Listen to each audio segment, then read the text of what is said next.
Hi everyones, welcome back to my YouTube channel math by Sachin. तो दोस्तों, आपका math by Sachin में बहुत बहुत स्वागत है। और आज हम वीडियो को स्टार्ट करते हैं। सबसे पहले आपको बताएंगे टेंस क्या है, ठीक है। और आज हम ग्रामर पोर्शन पढ़ाएंगे आपको। और सबसे पहले जानकारी देंगे आपको टेंस क्या है, ठीक है। क्या बताएंगे, ग्रामर में बहुत ही इम्पोर्टेंट रोल रखता है टेंस, ठीक है। ग्रामर में क्या है, ग्रामर में सबसे ज़्यादा इम्पोर्टेंट रोल किसका है, टेंस का, ठीक है। ग्रामर में सबसे बड़ा इम्पोर्टेंस रोल क्या है, टेंस का। ग्रामर मतलब क्या होता है, व्याकरण। क्या होता है ग्रामर मतलब, व्याकरण दोस्तों। ग्रामर मतलब क्या होता है, व्याकरण, ठीक है। और ग्रामर पोर्शन जो कि बहुत ज़्यादा टफ भी नहीं है और बहुत ज़्यादा हल्का भी नहीं है, वो आपके ऊपर डिपेंड करता है कि आप किस तरीके से इसको लेते हैं। अगर सीरियसली लेते हैं तो बहुत ही सरल है। और तो सबसे पहले आज ग्रामर पोर्शन में आपको हम पढ़ाएंगे टेंस, ठीक है। क्या पढ़ाएंगे दोस्तों, टेंस। आज क्या पढ़ाएंगे, टेंस। और टेंस मतलब क्या होता है, काल। देखिए, सबसे पहले हम आपको ये बता रहे हैं कि हम टेंस आपको सबसे पहले क्यों पढ़ा रहे हैं, ठीक है। सबसे पहले आपको हम क्या बता रहे हैं, टेंस हम सबसे पहले आपको क्यों पढ़ा रहे हैं। तो टेंस हम आपको इसलिए पढ़ा रहे हैं क्योंकि टेंस का जो है आपके जैसे ट्रांसलेशन हुआ हिंदी टू इंग्लिश या इंग्लिश टू हिंदी, तो उसमें बहुत ही इम्पोर्टेंट रोल होता है टेंस का। अपना एक अलग रोल होता है जो कि आपको बहुत सारा हेल्प करता है ट्रांसलेशन करते समय। इसीलिए आपको हम बता रहे हैं टेंस। तो सबसे पहले बताएंगे आज टेंस क्या है, ठीक है। तो देखिए दोस्तों, काल क्या होता है, आपको सीधा सीधा मतलब बताते हैं। काल क्या होता है, समय। काल क्या होता है, समय, ठीक है। काल क्या होता है, समय। अब इसका मतलब हुआ कि समय को कितने पार्ट में डिवाइड किया गया, ठीक है। समय को मुख्यतः कितने पार्ट में डिवाइड किया गया, ठीक है। तो अब देखो, काल कितने प्रकार का होता है, ठीक है। How many types of the tense, how many types of the tense, काल कितने प्रकार का होता है।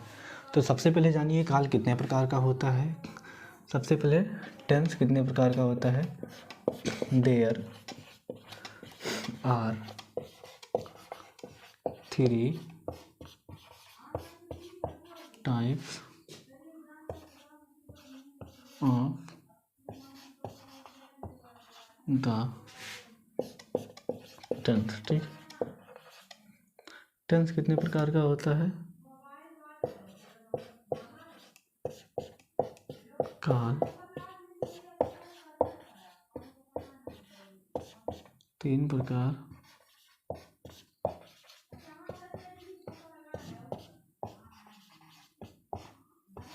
का होता है। तो there are 3 types of the tense, ठीक है। काल 3 प्रकार का होता है। अब देखिए, अब हम बताते हैं काल 3 प्रकार का होता है, बता दिया हमने। सबसे पहला क्या है इसमें, सबसे पहले क्या है, प्रेजेंट टेंस, ठीक है। सबसे पहले क्या है, प्रेजेंट टेंस।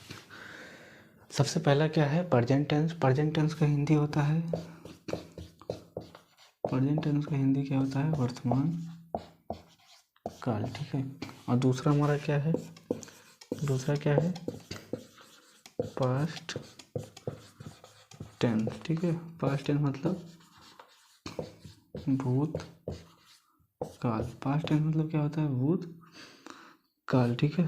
और तीसरा नंबर की बारी आती है फ्यूचर टेंस। फ्यूचर टेंस मतलब क्या होता है, भविष्य काल। फ्यूचर टेंस मतलब भविष्य काल।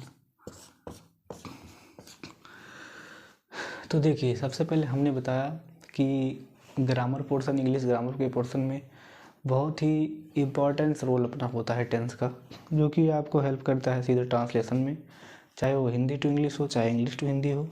तो टेंस का बहुत महत्वपूर्ण रोल है। और सबसे पहले हमने बताया आपको टेंस मतलब क्या होता है। टेंस मतलब होता है काल, और काल का मतलब सीधा सीधा आप लोग जानते हैं, काल का मतलब क्या होता है, समय, ठीक है। तो हम टेंस की बात कर रहे थे, तो हमने बात किया कि टेंस कितने प्रकार का होता है, how many types of the tense. तो मेनली टेंस 3 प्रकार का होता है। टेंस कितने प्रकार का होता है, 3 प्रकार का। There are 3 types of the tense. First सीधा हमने क्या लिखा है, टेंस जो है 3 प्रकार का होता है, काल जो है 3 प्रकार का होता है। सबसे पहला है प्रेजेंट टेंस, सबसे पहला क्या है प्रेजेंट टेंस वर्तमान काल, दूसरा क्या है पास्ट टेंस भूतकाल, तीसरा क्या है भविष्यकाल। ठीक है, तो आप लोग अच्छे से वाकिफ हो गए हैं टेंस का मतलब क्या होता है। टेंस का मतलब होता है काल या समय, और काल को या समय को 3 पार्ट में डिवाइड किया गया। There are 3 types of the tense.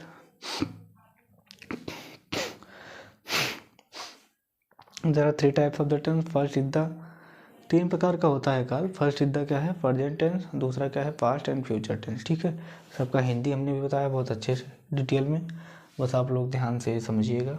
बहुत ही सिंपल सा लेक्चर होने वाला है, कुछ है नहीं टेंस, बहुत छोटा है लेकिन बहुत ही बड़ा रोल है इसका ग्रामर पोर्शन में, इतना ज़रूर कहेंगे हम। तो अब बता दिया हमने प्रेजेंट टेंस, पास्ट टेंस और फ्यूचर टेंस के बारे में। अब इसमें से अब सबसे पहले बताएंगे कि प्रेजेंट टेंस क्या होता है। ठीक है, सबसे पहले क्या बताएंगे दोस्तों, प्रेजेंट टेंस क्या होता है। ठीक है, तो अब हम बात करने वाले हैं प्रेजेंट टेंस। सबसे पहले बताएंगे क्या, सबसे पहले हम बात करेंगे प्रेजेंट टेंस। ठीक है, अब देखिए प्रेजेंट टेंस में सबसे पहले इसके किसकी बात करेंगे, प्रेजेंट टेंस में सबसे पहले इसका बात आएगा आइडेंटिटी का। ठीक है, आइडेंटिटी, आइडेंटिटी मतलब क्या होता है, पहचान या परिचय। ठीक है, आइडेंटिटी मतलब क्या होता है, पहचान या परिचय। तो पहचान या परिचय होता है आइडेंटिटी मतलब, और आइडेंटिटी से हमारा आइडेंटिटी कार्ड बना है जिसका मतलब होता है पहचान पत्र। ठीक है, तो ये तो बात हो गई। अब देखिए इसका पहचान क्या है, इसका आइडेंटिटी मतलब इसका पहचान क्या है। देखिए हिंदी में जब हम ट्रांसलेट करेंगे, ठीक है, जैसे हिंदी में ट्रांसलेट आएगा तो इसका पहचान क्या है, लास्ट में वाक्य जो है अंत में क्या क्या आएगा, ता है और क्या आएगा, ती है और फिर क्या, ते हैं। ठीक है, ये सब इतना आएगा। आइडेंटिटी में क्या आएगा, पहचान में वाक्यांत में ता है, ती है और ते हैं आता है। ठीक है, तो ये तो हो गया नॉर्मल था इसका आइडेंटिटी, पहचान हो गया प्रेजेंट टेंस का, प्रेजेंट टेंस का हो गया पहचान। ठीक है, और अब देखिए ये तो हो गया पहचान, सॉरी 1 मिनट रुकिएगा दोस्तों।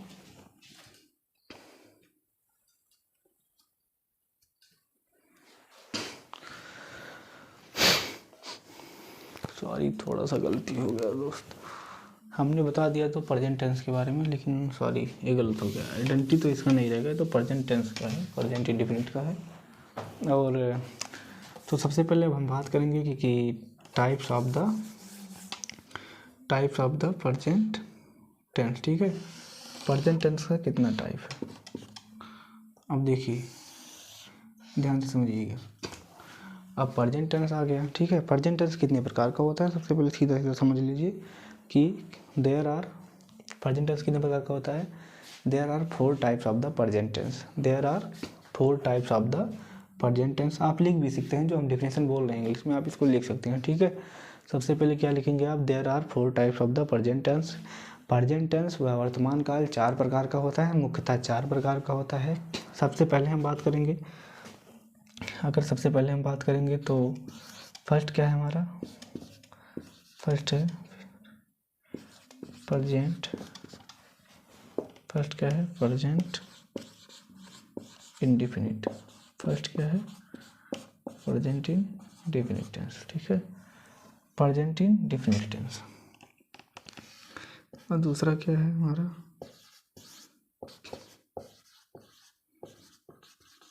Present continuous tense. सबका हिंदी बताएंगे, टेंशन मत लीजिएगा, बोर्ड बहुत छोटा है दोस्तों इसलिए दिक्कत हो रहा है, आगे चल के बड़ा बोर्ड आएगा 2-4 दिन में, उसके बाद आपका वीडियो जो है बनाने में कोई दिक्कत नहीं होगा हमें भी। और तीसरा टेंस क्या है, प्रेजेंट परफेक्ट टेंस। ठीक है, तीसरा क्या है प्रेजेंट परफेक्ट टेंस, और चौथा क्या है प्रेजेंट परफेक्ट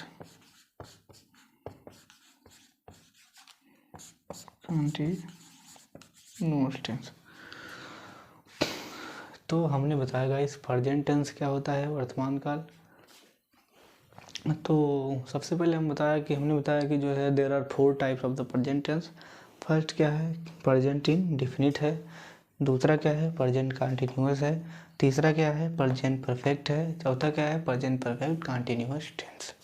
तो ये तो हो गया आपका types of the present tense, ठीक है। There are 4 types of the present tense. First is the present indefinite, second is the present continuous, and third is the present perfect, and fourth is the present perfect continuous tense.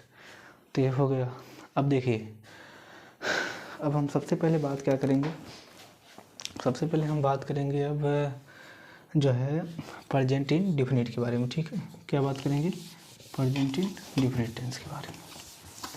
तो अब हम बात करेंगे सबसे पहले present indefinite tense के बारे में।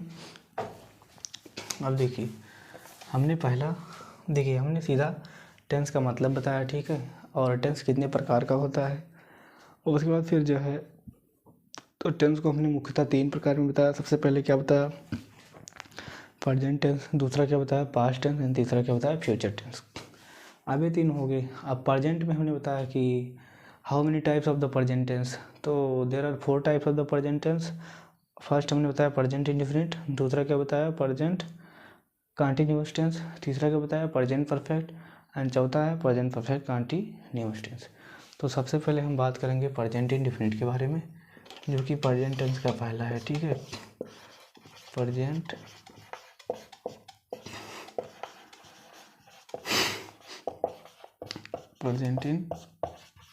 इंडेफिनिट टेंस, ठीक है। प्रेजेंट इंडेफिनिट टेंस का हिंदी क्या है, प्रेजेंट इंडेफिनिट का हिंदी है वर्तमान काल में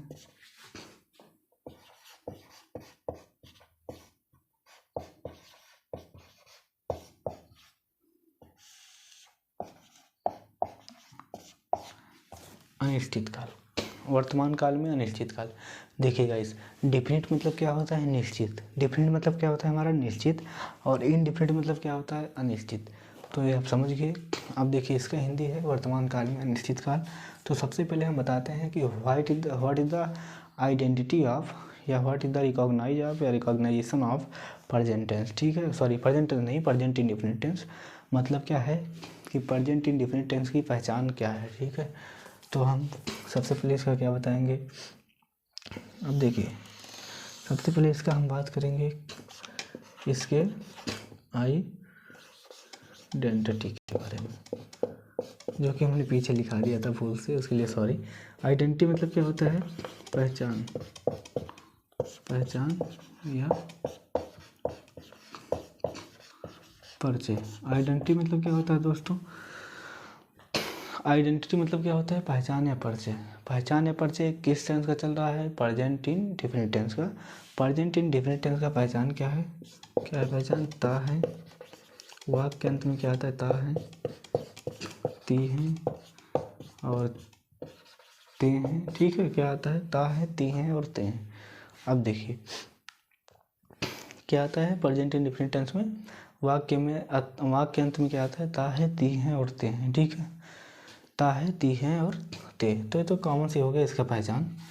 अब बताते हैं हम थोड़ा। अब ये पहचान तो ये हो गया, ठीक है।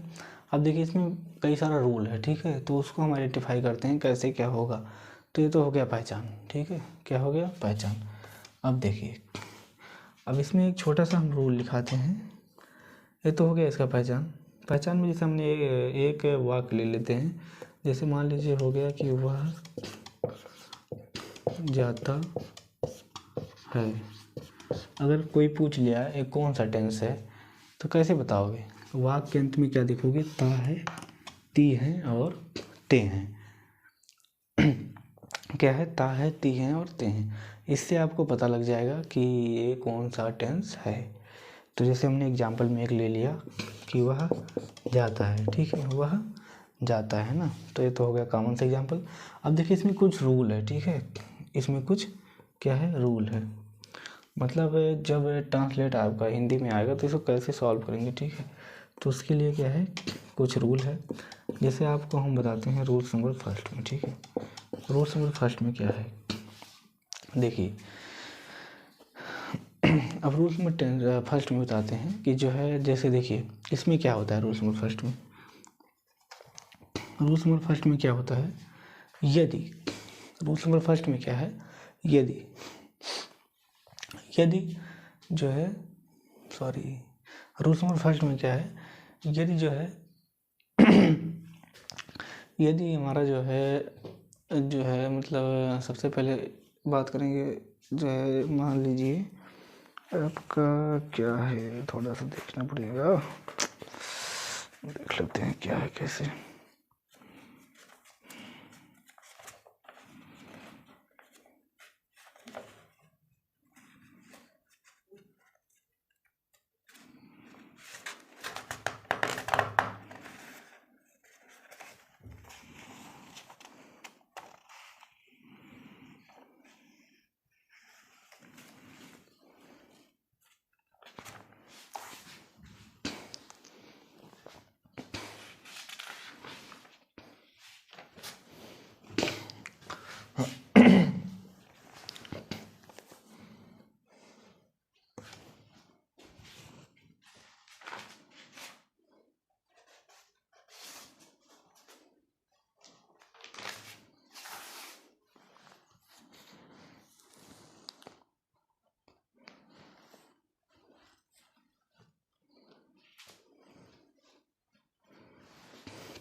नहीं, रूल्स नहीं लिखा है। सबसे पहले आपको देखिए, ये तो हो गया कॉमन सा पहचान, ठीक है।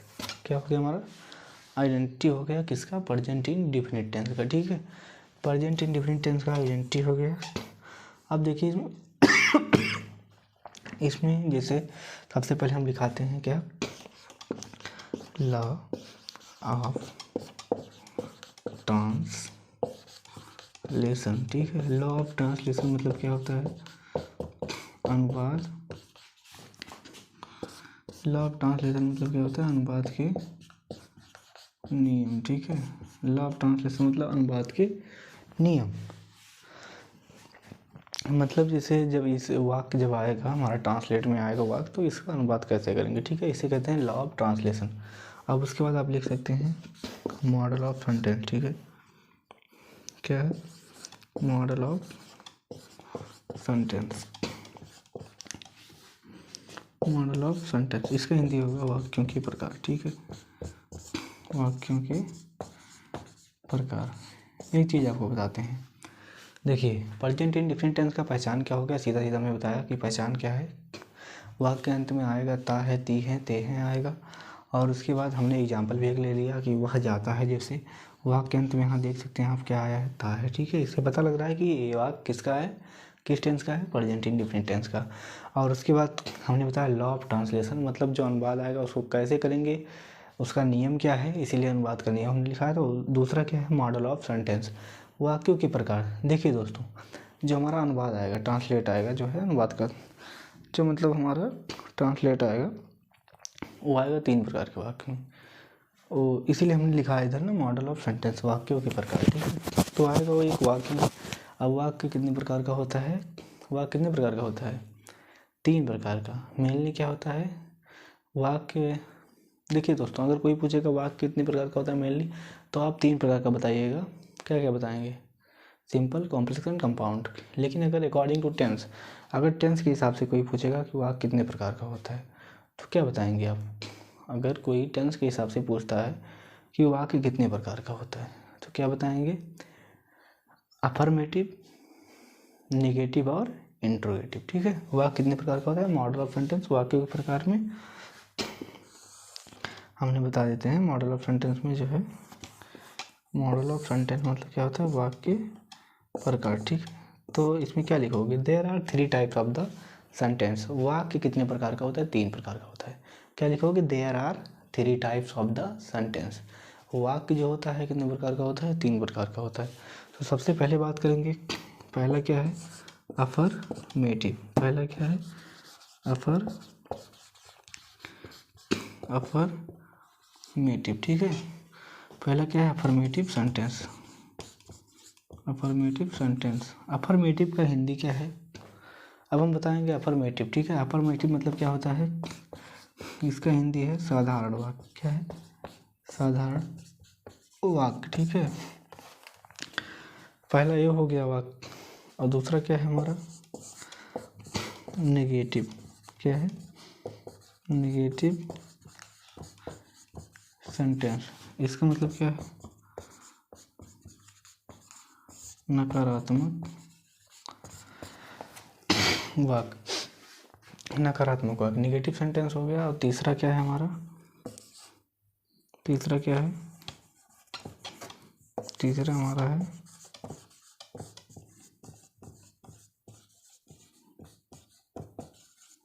Interrogative sentence. इसका है, इसका हिंदी है इंट्रोगेटिव सेंटेंस मतलब प्रश्नवाचक वाक्य, ठीक है, प्रश्नवाचक वाक्य। तो देखिए अब हम आपको समझाते हैं। सबसे पहले हमने बात किया कि टेंस कितने प्रकार का होता है, वो सब हमने बता दिया। और हम सीधा आते हैं प्रेजेंट इंडेफिनिट टेंस पर। हमने बताया कि जो है, जो प्रेजेंट टेंस का जो पार्ट है, सबसे पहला प्रेजेंट टेंस कितने प्रकार का होता है, there are 4 types of the present tense. Present tense जो है 4 प्रकार का होता है। हमने बताया प्रेजेंट टेंस कितने प्रकार का होता है, 4 प्रकार का। और हमने बताया सबसे पहले प्रेजेंट इंडेफिनिट, दूसरा क्या बताया प्रेजेंट कंटिन्यूअस, तीसरा बताया प्रेजेंट परफेक्ट, और चौथा क्या बताया present perfect continuous. Present perfect continuous. अब देखिए जो 4 प्रकार का होता है, सबसे पहले हमने इसमें बात किया प्रेजेंट इंडेफिनिट टेंस के बारे में। प्रेजेंट इंडेफिनिट टेंस क्या होता है, ठीक है। प्रेजेंट इंडेफिनिट टेंस, सबसे पहले टेंस हमने बताया प्रेजेंट इंडेफिनिट टेंस, वर्तमान काल में अनिश्चित काल, ठीक है, वर्तमान काल में अनिश्चित काल। और तो सबसे पहले देखिए, टेंस पढ़ना बड़ी बात नहीं है, इसको पहचानना बड़ी बात है। इसलिए हमने सबसे पहले बताया कि what is the identity of the present indefinite tense, ठीक है। आइडेंटिटी मतलब क्या होता है, पहचान। मतलब क्या है, प्रेजेंट इंडेफिनिट टेंस का पहचान क्या है, पहचान या परिचय। इसी से हमने बताया कि आइडेंटिटी से आइडेंटिटी कार्ड बना है, जिसका मतलब होता है पहचान पत्र, ठीक है। तो सबसे पहले हमने बताया इस टेंस की पहचान क्या है, ता है, ती हैं, ते हैं, ठीक है, ये सब आता है। और हमने एग्जाम्पल में एक वाक्य भी लिया, जैसे हो गया वह जाता है, इस वाक्य के अंत में ता है आया है। तो इससे सीधा सीधा पता लग रहा है कि टेंस जो है, ये सेंटेंस जो है वाक्य है हमारा प्रेजेंट इंडेफिनिट टेंस का, ठीक है, हमारा हो गया पहचान। अब देखिए, अब जैसे मान लीजिए हमारा वाक्य जो आता है उसको अनुवाद ट्रांसलेट किया जाता है, उसका नियम क्या है, इसलिए हमने लिखा है लॉ ऑफ ट्रांसलेशन, अनुवाद के नियम, ठीक है। उसके बाद हमने बताया मॉडल ऑफ सेंटेंस, वाक्य प्रकार। तो अब देखिए हमने मॉडल ऑफ सेंटेंस वाक्य प्रकार में बताया कि there are 3 types of the sentence, there are 3 types of the sentence. First is the affirmative sentence, साधारण वाक्य, and second is the negative sentence, नकारात्मक वाक्य, and third is the interrogative sentence, प्रश्नवाचक वाक्य। तो यहाँ तक तो क्लियर है सबका लगभग। कमेंट में बताइएगा, कोई दिक्कत हो तो बताइए, ठीक है, कमेंट कीजिएगा कोई दिक्कत होगा तो। चलिए आगे बताते हैं। अब देखिए अफर्मेटिव सेंटेंस हो गया, ठीक है, नेगेटिव हो गया, अब इंट्रोगेटिव। अब सबसे पहले हम बात करेंगे अफर्मेटिव सेंटेंस के बारे में। किसके बारे में बताएंगे, अफर्मेटिव सेंटेंस के बारे में।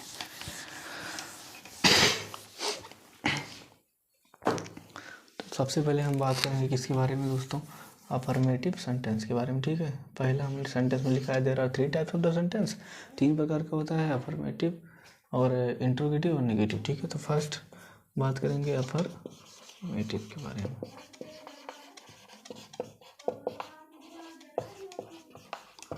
अफर्मेटिव सेंटेंस, और अफर्मेटिव सेंटेंस का हमने हिंदी बताया क्या, साधारण वाक्य, ठीक है, सॉरी सकारात्मक वाक्य कह सकते हैं, सीधा सीधा क्या कह सकते हैं, सकारात्मक वाक्य, ठीक है, सकारात्मक वाक्य कह सकते हैं इसका हिंदी, सकारात्मक वाक्य, ठीक है। अफर्मेटिव सेंटेंस साधारण वाक्य, सकारात्मक वाक्य।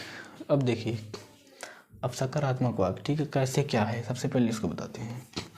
देखिए ध्यान से समझिएगा, सकारात्मक वाक्य में क्या आएगा। अब इसे हम 2 रूल बताते हैं, इसमें क्या है, 2 रूल है, इसको ध्यान से समझिएगा, बहुत ही अच्छा होने वाला है आज का लेक्चर। सबसे पहले बेटा बात करेंगे रूल्स नंबर फर्स्ट के बारे में। अब रूल्स नंबर फर्स्ट में आपको बताते हैं। देखिए,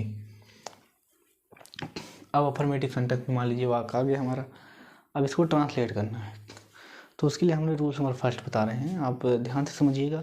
और रूल्स नंबर फर्स्ट जो है, सबसे पहले क्या आता है, देखिए, यदि मान लीजिए कोई वाक्य आया, ठीक है, यदि कोई वाक्य आया है और उसमें जो है उस वाक्य में सब्जेक्ट जो है हमारा क्या आया है, एक वचन का सब्जेक्ट आया है, मतलब प्लूरल नाउन, ठीक है, क्या है, प्लूरल नाउन, एक वचन का सब्जेक्ट आया है। एक वचन का सब्जेक्ट का क्या होता है दोस्तों, ही, सी और इट, ठीक है।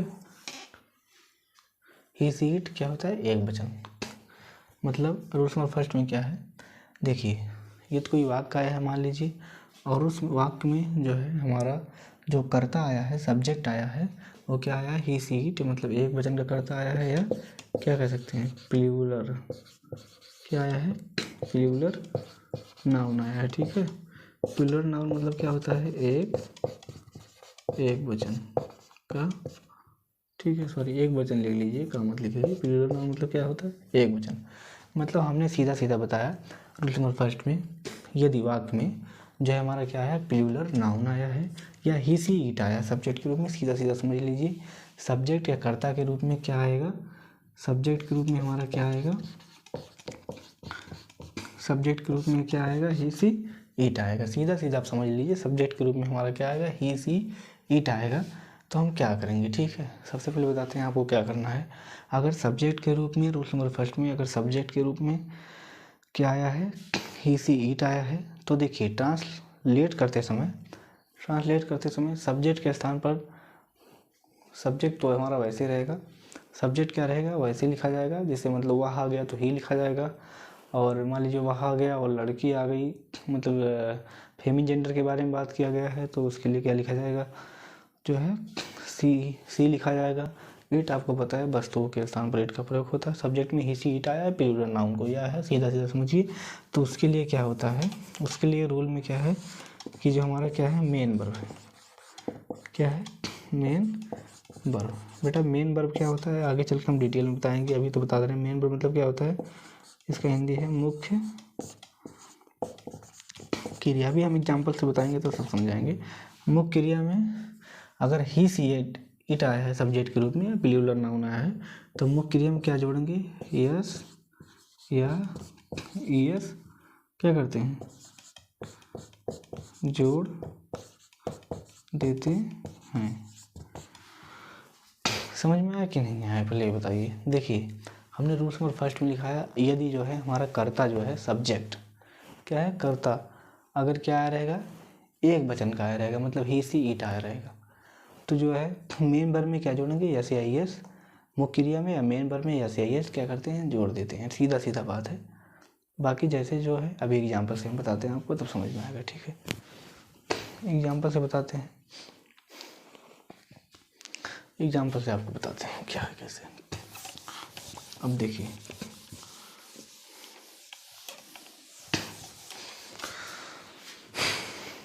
आपको एग्जाम्पल से समझाते हैं क्या है, या आप जो है इसका एज भी ले सकते हैं। एज मतलब होता है जैसे, ठीक है, समझ लो जैसे मैथ में फार्मूला होता है, वैसे इंग्लिश में ट्रांसलेट करने का सबसे अच्छा फार्मूला हमारा एज है। एज मतलब क्या होता है, जैसे।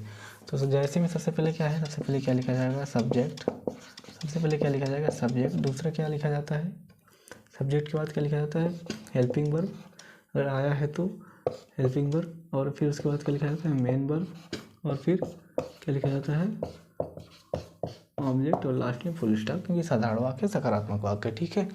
सब्जेक्ट हो गया, हेल्पिंग वर्ब हो गया, मेन वर्ब हो गया, और ऑब्जेक्ट हो गया। अब ये हो गया। अब चलिए एग्जाम्पल कई सारे करते हैं, भी आपको पूरी तरह से समझ में आएगा, टेंशन मत लीजिए। बहुत ही सिंपल सा लेक्चर होने वाला है आज का, हम बार बार कह रहे हैं, कोई दिक्कत आपको नहीं होगा। तो देखिए, सब्जेक्ट हो गया, हेल्पिंग वर्ब हो गया, मेन वर्ब, ऑब्जेक्ट।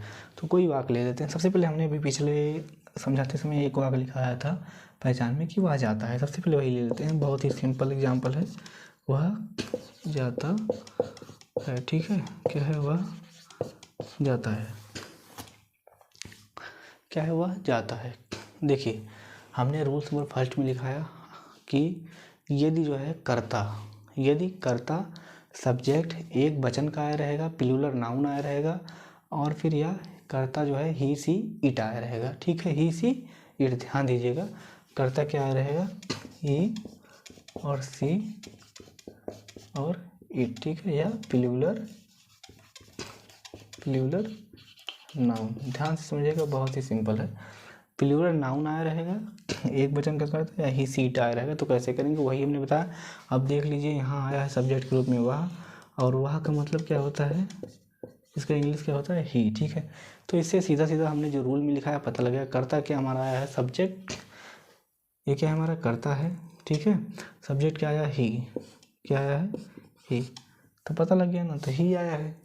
तो हमने बताया कि अगर रूल्स नंबर फर्स्ट में हमने यही बताया आपको कि अगर कर्ता आपका एक वचन का आया रहेगा, कर्ता कैसा आया रहेगा सर, एक वचन का आया रहेगा, प्लूरल नाउन आया रहेगा, या कर्ता ही सी इट आया रहेगा, तो मेन वर्ब में रहेगा, जो वाक्य का मेन वर्ब रहेगा, जैसे जाना। ठीक है, जाना हमारा मेन वर्ब हो गया, मुख्य क्रिया। ठीक है, ये सब मेन वर्ब क्या होता है, हेल्पिंग वर्ब क्या होता है, ये जब हम आपको वर्ब आगे चल के पढ़ाएंगे।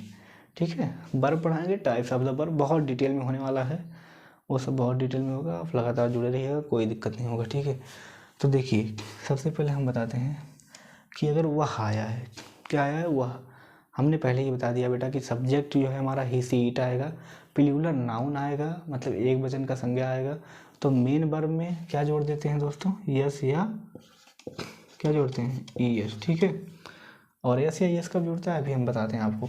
तो इसका देखिए, सबसे पहले ही मतलब क्या, वह हो गया। अब देखिए गो मतलब क्या होता है, जाना। ठीक है, तो ये मेन वर्ब हो गया, और इसमें क्या जुड़ेगा, ई या यस या ई एस। ठीक है, यस या ई यस। समझ में आया कुछ, अगर आया हो तो कमेंट में बताइएगा कि वीडियो कैसा है। ठीक है, तो ही गोज हो गया, ऐसे आपने बताया ना, ही सीट आ रहेगा बच्चा, तो क्या रहेगा, ही गोज मेन वर्ब में ऐसा ही जुड़ेगा। दूसरा एग्जांपल हम आपको करके बताते हैं, देख लीजिए। जैसे मान लीजिए आ गया, वह जाती है। ठीक है, वह जाती है। अब देखिए वह जाती है, तो जाती है सेंस क्या निकल रहा है, कैसा निकल रहा है कि जो जा रही है वो क्या है, कोई फेमिन जेंडर है। मतलब क्या है, फेमिन जेंडर मतलब, फेमिन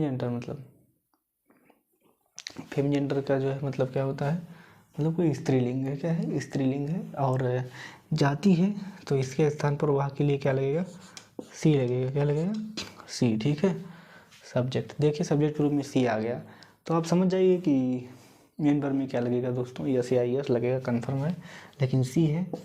ठीक है, तो क्या लगेगा, गो मतलब जाना होता है, यस या यस लग गया, ती है, तो ही गोस हो गया। एक एग्जाम्पल हो गया दोस्तों। और तीसरा एग्जाम्पल हम बताते हैं। तीसरा एग्जाम्पल जैसे कि हो गया, यह मेरी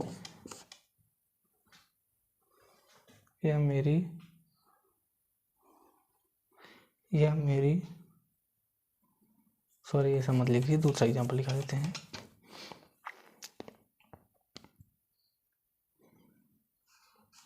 यह वस्तु, क्या लिखा है दोस्तों, ईट से कोई एग्जाम्पल नहीं याद आ रहा है, बताते हैं, जो कि ये लिखाते हैं।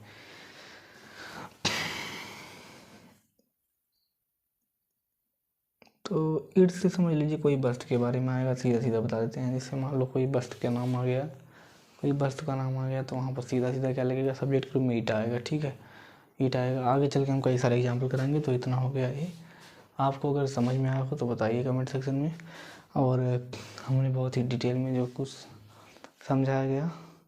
ठीक है, अब आगे हम बात करेंगे रूल्स नंबर 2 के बारे में। तो ये तो हो गया रूल्स नंबर 1।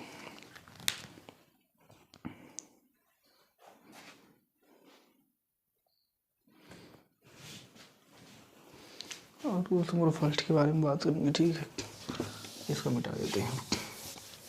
ये हमारा चल रहा है अफर्मेटिव सेंटेंस। अफर्मेटिव सेंटेंस का रूल्स नंबर 1 आ गया, आपको पता लग गया रूल्स नंबर 1 क्या होता है। ठीक है, रूल्स नंबर 1 हो गया। अब दूसरा क्या है हमारा, दूसरा नहीं, सॉरी, इसका अफर्मेटिव सेंटेंस का रूल्स नंबर 2। अब रूल्स नंबर 2 में देखिए क्या है, ध्यान से समझिएगा। हाँ, रूल्स नंबर 2 है यदि, क्या है रूल्स नंबर 2, यदि कर्ता जो है, यदि कर्ता क्या है, क्या रहेगा,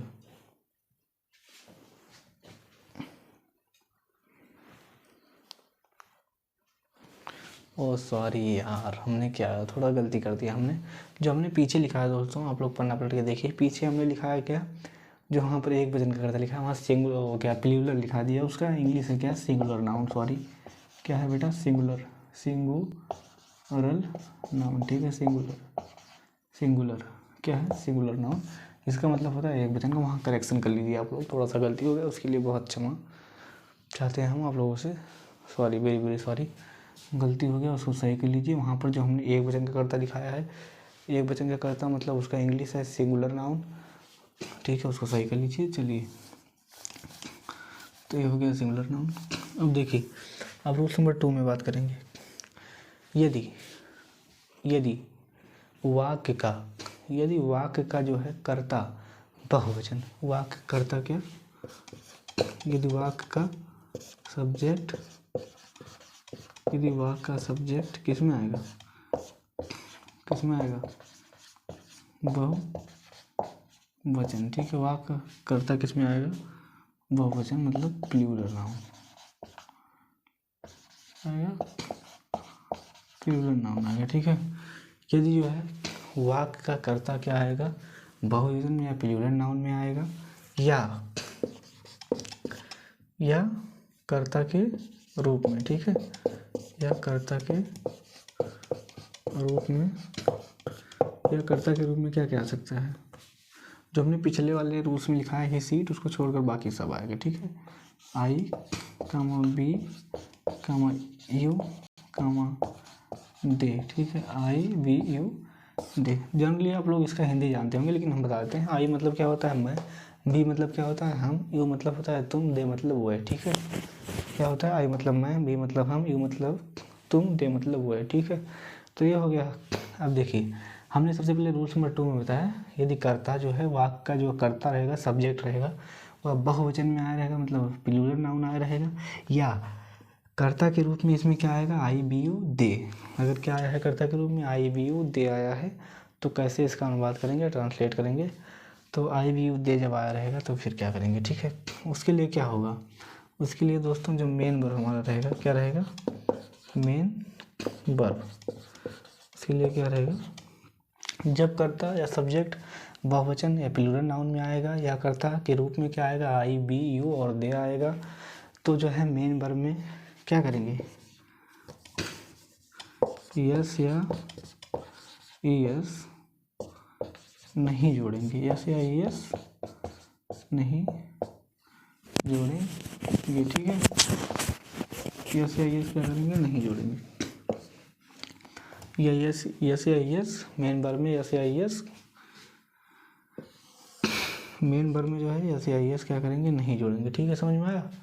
यदि कर्ता हमारा जो सब्जेक्ट रहेगा वाक्य बहुवचन में आया रहेगा, मतलब प्लूरल नाउन में आया रहेगा, या कर्ता के रूप में आई बी यू दे आया रहेगा, तो जो है वाक्य मेन वर्ब में यस या ईएस बेटा नहीं जोड़ेंगे, कतई नहीं जोड़ेंगे, ठीक है। चलिए, आपको सबसे पहले इसका एज लिखा देते हैं। और एज, अब देखिए, एज मतलब होता है जैसे, हमने पहले ही बता दिया। एज में देखिए क्या रहेगा, इसमें थोड़ा सा बहुत ज़्यादा चेंजिंग नहीं है दोस्तों। यस मतलब क्या रहेगा इसमें, सब्जेक्ट प्लस क्या रहेगा, helping verb plus main verb में क्या रहेगा, प्लस मेन वर्ब रहेगा प्लस ऑब्जेक्ट, ठीक है। देखिए, आप लोग रूल्स में फर्स्ट में जो हमने लिखाया था as, subject, helping verb, main verb, ठीक है, तो मेन वर्ब प्लस ऐसे ही लिख सकते हैं आप लोग, लिखना चाहें तो समझ लीजिए, नहीं तो रूल्स और एग्जाम्पल के माध्यम से आपको काफ़ी समझ में आया होगा, हमें जहाँ तक आशा है। मेन वर्ब हो गया और ऑब्जेक्ट, ठीक है। चलिए एग्जाम्पल से बताते हैं क्या होता है, एग्जाम्पल से बताते हैं। देखिए, हमने सबसे पहले रूल्स में यही 2 में यही बताया, यदि कर्ता बेटा सब्जेक्ट जो है बहुवचन का आया रहेगा, प्लूरल नाउन में आया रहेगा, या कर्ता के रूप में वाक्य में क्या आएगा, आई बी यू और दे आया रहेगा। तो जब हम इसका ट्रांसलेट करेंगे, ठीक है, तो मेन वर्ब में क्या नहीं जोड़ेंगे, एस या एस नहीं जोड़ेंगे जब कर्ता हमारा क्या रहेगा, बहुवचन का रहेगा। सीधा सीधा ध्यान दो, और नहीं जोड़ेंगे। और फिर आज हमने लिखा है सब्जेक्ट, सबसे पहले हेल्पिंग वर्ब रहेगा, मेन वर्ब, फिर ऑब्जेक्ट रहेगा, ठीक है। सब्जेक्ट मतलब कर्ता होता है, हेल्पिंग वर्ब मतलब सहायक क्रिया, मेन वर्ब मुख्य क्रिया, ऑब्जेक्ट कर्म, ठीक है। सब बताया जाएगा क्या होता है पूरा डिटेल। तो अब एग्जाम्पल छोटा सा लिखते हैं। जैसे मान लीजिए आ गया, क्या आ गया, हम खाना खाने के लिए